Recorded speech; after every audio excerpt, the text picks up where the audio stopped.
You're watching BBN Tonight on your official UK sports station, LEX 18. Presented by Central Bank, the official bank of UK athletics.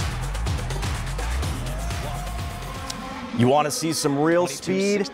Yeah, how about Abby Steiner on Saturday? The UK sprinter, not only the 200-meter champion at the NCAA Indoor Championships, she also tied the fastest mark ever by a collegiate woman indoors for the 200. A scorching 22.38 seconds as she takes home the gold. Count that as the fifth fastest indoor time in world history. Talk, Eli. And as we mentioned earlier, Steiner was one of 17 Wildcats who earned All-America honors during the NCAA Indoor Track and Field Championships. Keith caught up with her today.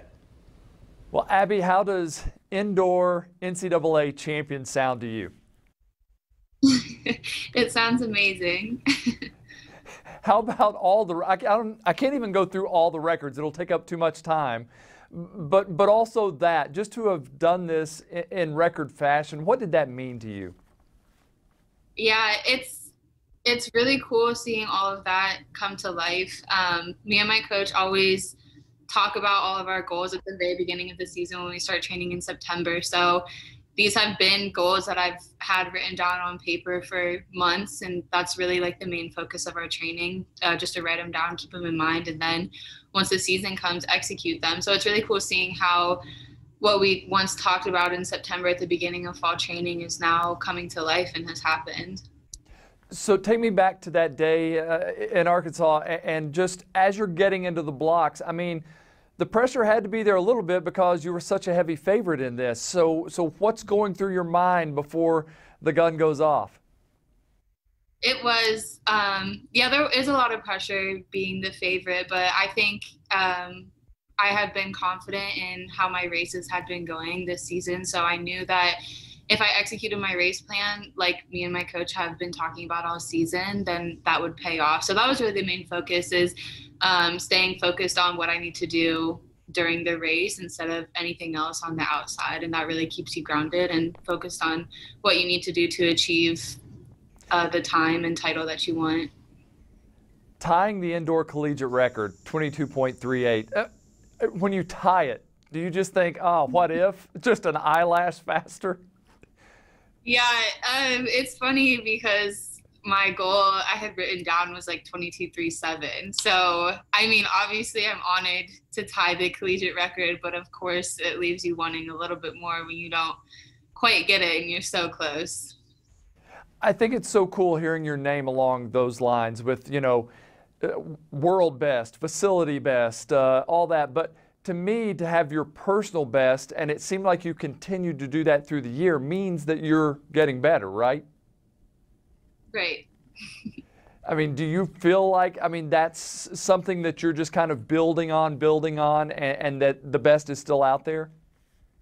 Yeah, I think especially this was one of the first seasons that I've had solely dedicated to track. So last year was really the first year that I just ran track. But obviously with Corona, that kind of got interrupted with the training and everything. So this is really the first year I've had to solely dedicate, you know, however many months of fall training to track.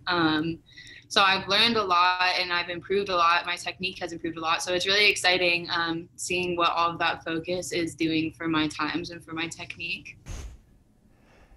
And what do the facility records mean to you? To have your name on those places, you know, that aren't the place that you run at, I mean, that has to be something that's kind of special too.